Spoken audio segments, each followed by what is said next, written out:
आप सभी को जय मसीह की द बाइबल पोर्शन में आपका स्वागत है। हमारा आज का वचन है अय्यूब की पुस्तक 28वां अध्याय।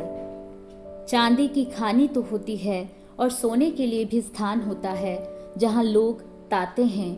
लोहा मिट्टी में से निकाला जाता और पत्थर पिघलाकर पीतल बनाया जाता है। मनुष्य अंधियारे को दूर दूर तक खोद खोद कर अंधियारे और घोर अंधकार में पत्थर ढूंढते हैं। जहाँ लोग रहते हैं वहाँ से दूर वे खानी खोदते हैं। वहाँ पृथ्वी पर चलने वालों के पाँव भी नहीं पड़ते।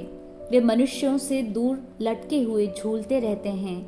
यह भूमि जो है, इससे रोटी तो मिलती है, परंतु उसके नीचे के स्थान मानो आग से उलट दिए जाते हैं। उसके पत्थर नीलमणि का स्थान है और उसी में सोने की धूल भी है।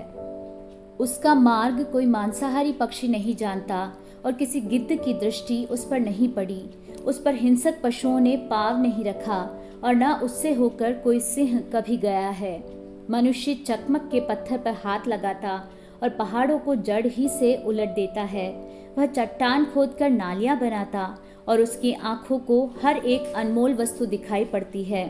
वह नदियों को ऐसा रोक देता है कि उनसे एक बूंद भी पानी नहीं टपकता और जो कुछ छिपा है उसे वह उजियाले में निकालता है। परंतु बुद्धि कहाँ मिल सकती है और समझ का स्थान कहाँ है? उसका मोल मनुष्य को मालूम नहीं। जीवन लोक में वह कहीं नहीं मिलती। अथाह सागर कहता है वह मुझ में नहीं है, और समुद्र भी कहता है वह मेरे पास नहीं है। चोखे सोने से वह मोल लिया नहीं जाता और न उसके दाम के लिए चांदी तौली जाती है। न तो उसके साथ ओपीर के कुंदन की बराबरी हो सकती है और न अनमोल सुलेमानी पत्थर या नीलमणि की।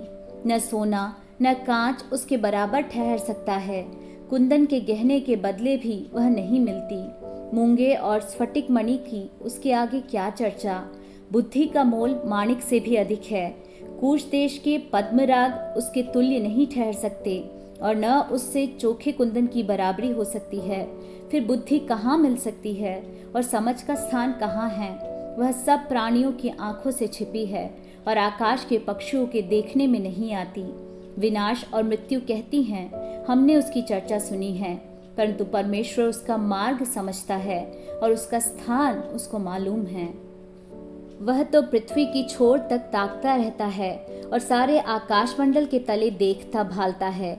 जब उसने वायु का तौल ठहराया और जल को नपुए में नापा और मेघ के लिए विधि और गर्जन और बिजली के लिए मार्ग ठहराया, तब उसने बुद्धि को देखकर उसका बखान भी किया और उसको सिद्ध करके उसका पूरा भेद जान लिया।